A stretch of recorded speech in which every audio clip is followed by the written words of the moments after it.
We're joined now by true character here in the Vancouver market. And if you plug his name into Google, Wyatt Arndt, one of the hits that comes back is from a site called muckrack.com. Tags, Canada, sports. They have them in New York City.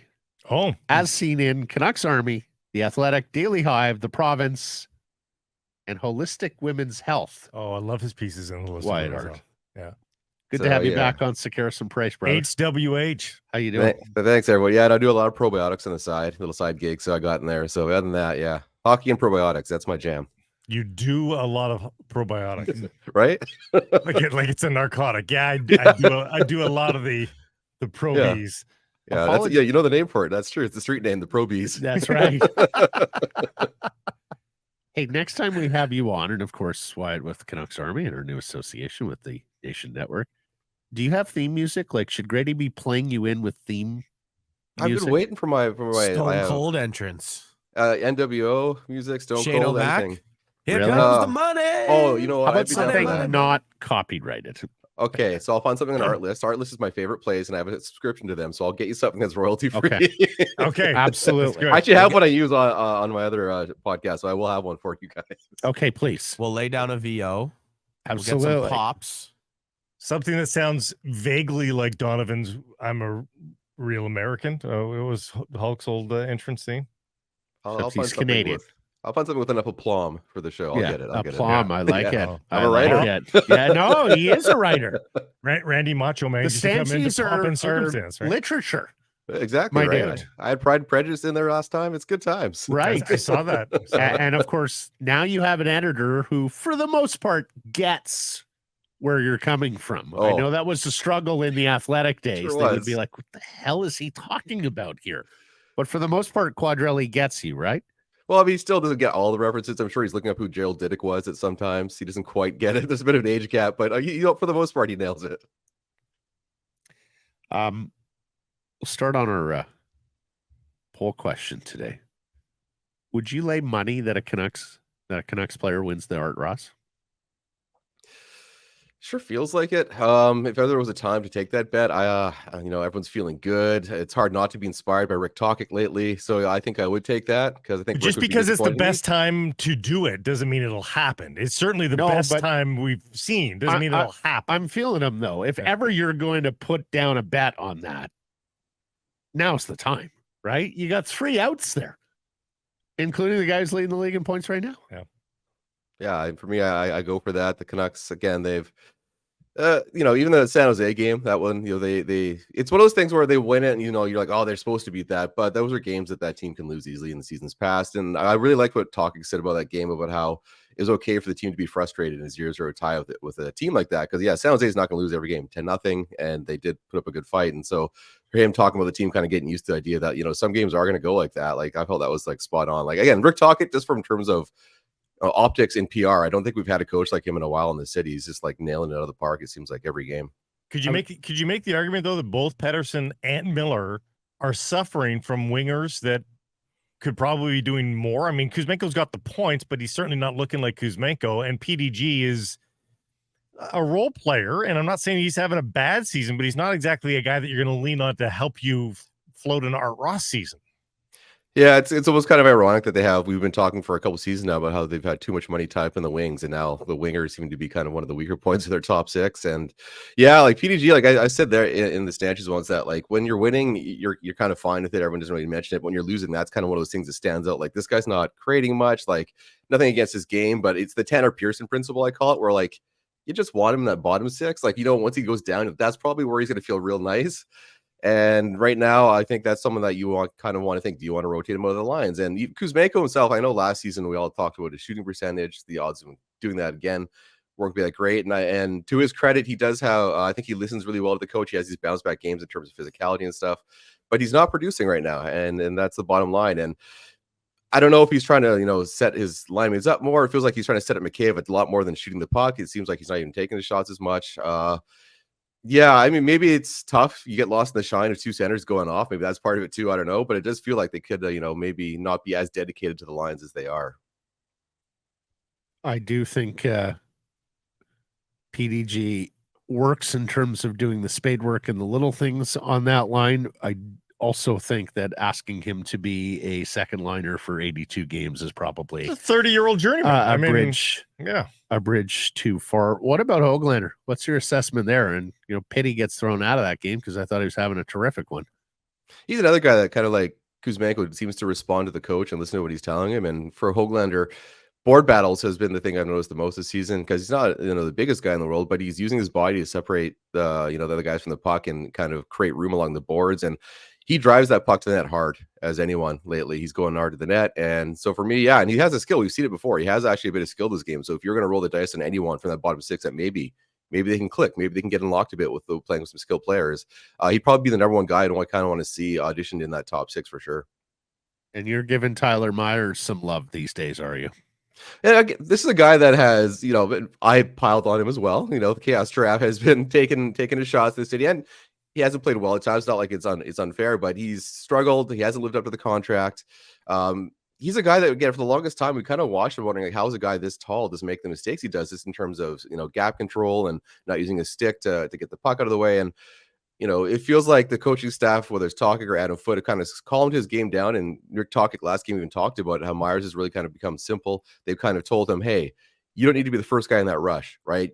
You coming in at number 4 in that rush, that's good to us. And that's the perfect way of saying it, right? Like, don't be the first guy in the scene of the crime. Come in at the end. And Myers has kind of been doing that. And even last game, there was one clip I pointed out where, like, the puck was bouncing between him and his partner, and he just slowed it down and skated away to give an outlet, and then got the puck and shielded 2 guys off and got it back the other way.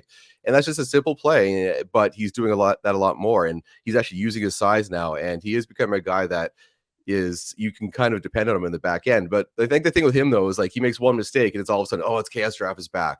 And like when he happens to fall in the corner, like that wasn't his fault. It just kind of happens. But it's like, there's Chaos Giraffe again. So it's kind of a hard stair to climb when you have that reputation in this market that he does. Well, the bigger you are, the harder you fall. It's just a noticeable slip in the corner versus a small guy, and part of the Chaos Giraffe moniker is not necessarily blame. Like he's just, it's just a loud spectacle sometimes. But I think part of it is, of course, he's not being leaned on at all for top 4 minutes. And we were warned at the start of this contract, and it's even more so, of course, at the end of this long contract as he ages. He's a third pairing guy. He's a National Hockey League defenseman. I don't think anybody has an argument with that.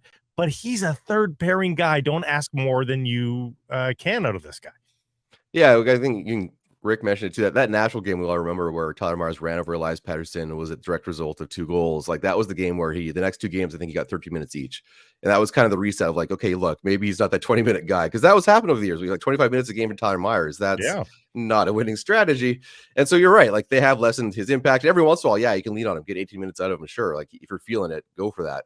But yeah, that's a guy that, again, that's unfortunate for his contract. You don't want to be paying that. But luckily it's near the end of it. But for the Canucks, who are kind of, maybe it's hard to move that contract, I think they're doing a much better job of mitigating it. Because in the past, we have seen people, whether it's the size or the contract, they just go, you know what, this guy's top 4 no matter what.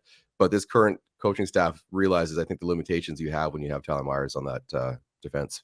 Do you think Hughes is going to get the love he deserves this year? Do you think we're going to be talking about him at the end of the season, or the national media is going to be talking about him at the end of the season in the same breath as Cale Makar? Do you think it's deserved? I 100% deserved. I think it will, because if anything, enough fights have been picked with the Eastern media that now they're paying attention because they don't want to look dumb. Like, we better watch this guy because they're yelling at us about him. So it is, and people are cluing in now. Like, I got like Pierre LeBrun telling me at 10 o'clock, I'm still up. Like, okay, like they're watching games now. Absolutely. We're shaming them into sleep deprivation, Wyatt, and you're at the front of the list. We got to do it. Spurring them on. Well done. And I think, like Quinn Hughes has been, it is, and I've said it before, and, he has the bit of that Pavel Bure buzz where he does things in the ice that people, like, even if he's not scoring, people, you hear the gas, like he does these little jukes in the ice. Everyone's like, what? Like, how is he doing this? And like his lateral movement and his edge work is just bananas right now. You watch him, and he's even his shot selection and his shot power. Like, we talk about the summer of Kessler and Canucks lore about how he learned to shoot the puck and got 41 goals. Like, I don't know what Quinn Hughes did in the offseason, but something he worked, because this is like, I thought he might take the next step, and it's kind of funny because everyone's like, can he be the captain? Can he take the next step? He has blown those expectations off, like, in ways I never even imagined, and he deserves all the credit, all the love from the Eastern media in the world. When you're playing NHL 94, and like you can move laterally as quickly as you move north-south, He reminds me of that. He just fits into space. He's a video game. He is. There is absolutely no need for any kind of delay to pivot or change direction. He just changes direction. On rookie all in mode. one fell swoop. Rookie mode. And why that's the summer of Hughes part that I wonder about is how much stronger and fitter is he? Because using those edges like he does, the core strength and stuff to use it as much as he is. He's flashed it to us in the first few seasons a lot. But now it's like full on 60 minutes of nothing but edge work and elusiveness. That takes a lot out of you. And yet here he is doing it effortlessly, it looks like. I like in my head, I just create scenarios where I assume like the Sedins just took him on the grouse grind like every day, like 10 times a day. A Rocky montage went off, and he's just got a log on his back going up grouse grind. Yeah, I think it may have happened. Okay, lastly here, I see the Royals featured prominently in the last Stanchies there for Monday and the Sharks game. I could see Wyatt running in those circles. Yeah. Oh yeah. Yeah, well, probiotics runs with the Royals. Oh yeah, right. Hand in hand. They're all over the probies. Yeah. So when Harry and Meghan show up, is that just a no-brainer? Like they're going to lead the Stanchies, they're going to be your focus, they're going to be in the headline. Manna from heaven. Oh, that one's like you get there because no one was expecting it, right? We get there. There was like an awful pop, like, and people were like, the response was like, we were graced by like a god or something. Everyone's like, oh my god! You hear people like clapping and like it was a weird vibe, and I'm like, okay, like it was fun. And then, but the loudest pop of the night for sure though was the fact they stayed, but they showed the reaction to the JT Miller goal in arena, and they showed him like Harry standing up and like pumping his fist, and everyone lost their minds over that. Like it was like a goal had just been scored again. Like, oh, the Royals accept us, they like us. It was such like an accepting moment. Hey, former residents of British Columbia. I don't see Prince Harry watching Cal McCarr. That's all I'm saying. Right? Exactly. He's cast his vote. Exactly. He's been knighted. It's Sir Quinn Hughes now. Yeah, he's not going to Denver. It's not British Colorado. No.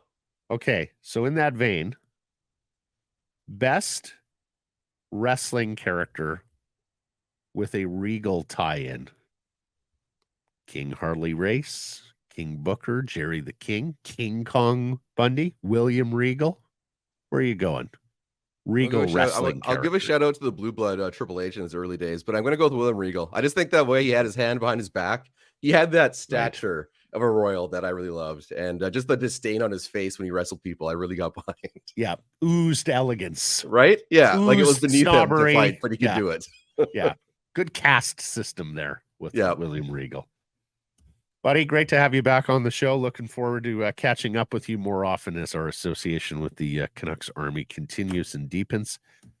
Do give our best to Quadrelli, okay? And please continue to call out his questions to you about the Stanchies, because I'm just as amused by those sometimes. Oh yeah, it's been a lot of fun, and I love having you guys part of the family. And again, if you guys need any probies, you know where to find me. Yes, absolutely. Street probies with Wyatt Arndt, the Stanchion. Thank you, sir. Thanks, guys. Fitting Canada is your local dealer for cat equipment built to handle work in Western Canada. Visit fitting.com for a location nearest you.